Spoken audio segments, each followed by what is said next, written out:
Oye, ¿cómo va? I'm Troy and welcome to my channel Silver Fox in Mexico. This video I'm going to discuss some of the requirements to obtain temporary residency in Mexico using the economic solvency program. Now there's two parts to this program. The first part takes place outside of Mexico at a Mexican consulate, normally in your home country. Since I'm from the United States, I did my research on Mexican consulates in the US.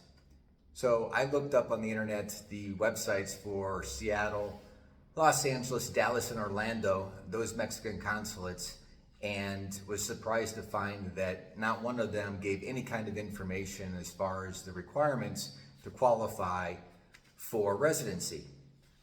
But I did find requirements with Las Vegas and Detroit. And Detroit's the consulate that I used in 2001 to qualify. One of the important things to know about dealing with the Mexican consulates in the US is that even though the Mexican government sets the guidelines, the law on the requirements for getting residency, the individual consulates kind of act like their own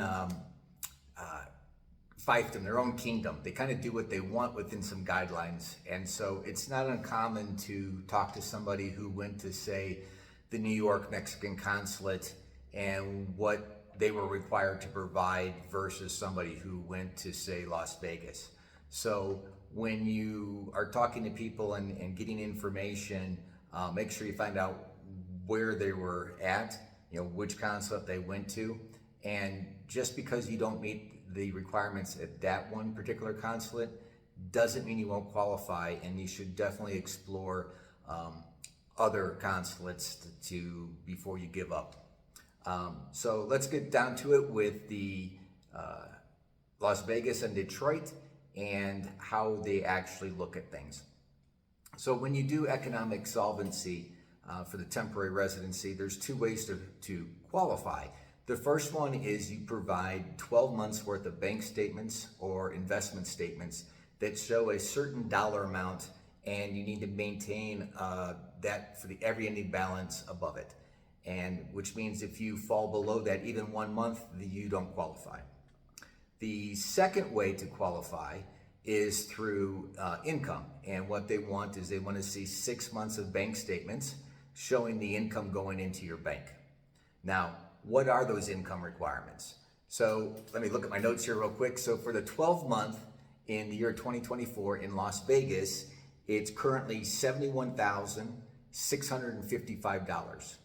In contrast, Detroit's a little bit higher at $72,447.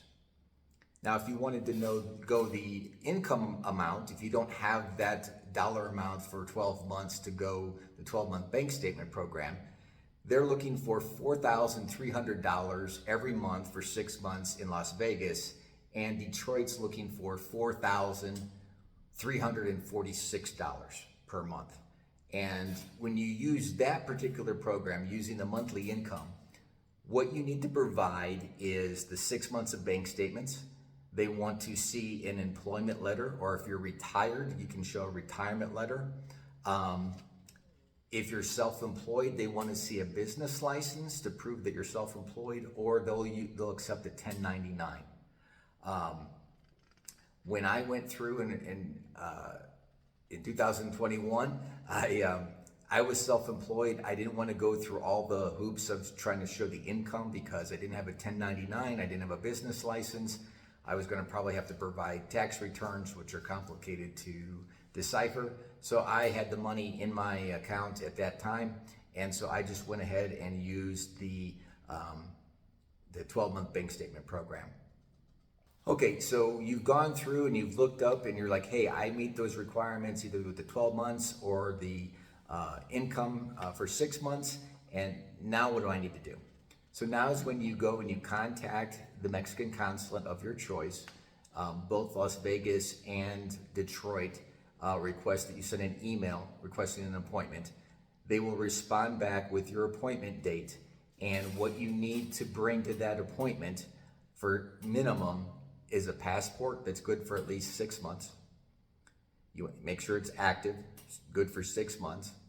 The second thing that you need is to fill out the application. You need to bring the bank statements, whatever program that you're using, and you need to bring a passport size photo, and you need to bring $53, which is the application fee. When I went to Detroit for mine, they even accepted credit cards, so it wasn't a big deal. Okay, so when you go through that process, for me, for example, when I went through in 2021, I drove up to Detroit, I presented the documentation that they wanted, I interviewed with the Mexican consulate. It took 29 minutes for me to enter in and to walk out with my my visa stamp in my passport. And when the consulate gave my passport back to me, he congratulated me, he showed me the passport stamp, and he explained in clear detail that I had 6 months from that date to enter into Mexico to start step 2. And that once I entered Mexico, I had 30 days to start step 2. Now let me just pause right here for a second and say, if you're finding this information helpful and you would like to see more, I would really appreciate it if you'd give me a thumbs up and subscribe. I plan on doing weekly content from here on out, as I'm a new channel. But let's get into part 2 now. Part 2 is what they call the Canje process. And the Canje process is that when you come into the Mexico and you tell, either if you're driving, you tell immigration there, or if you're flying, you tell immigration, hey, I applied for residency. You show them the stamp that's in your passport so that they can give you the appropriate documentation. And then you have 30 days from the point of crossing in to contact immigration. Now, let me say this.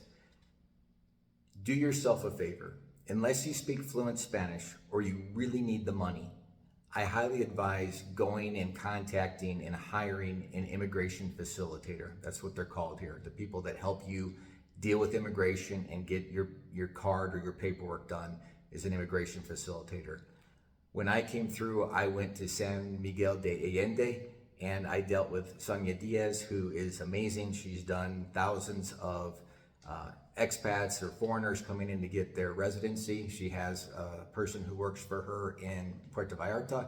There's also several great people to work with in Querétaro.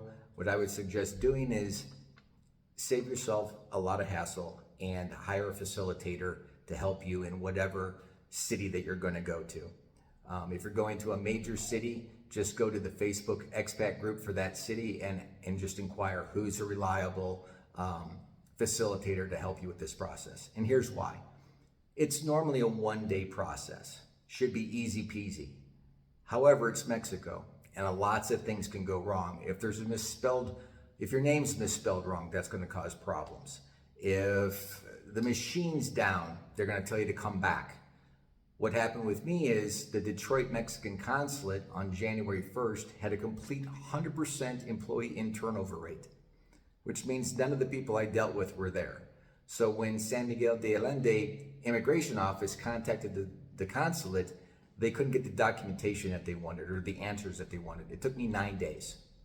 And I can tell you with my limited Spanish, there's probably no way that I could have done that process on my own with the problems that I was having. So I'd like to say, thank you, Sonia. You were a lifesaver. You really helped me. I'm not getting paid by Sonia or any of the facilitators. I just like to say thanks when thanks was due. So that kind of gives you an idea of the process. There are several other ways that you can get your residency, but this video is exclusively on the temporary residency for economic solvency. And I hope you really enjoyed the video and that you have a great day.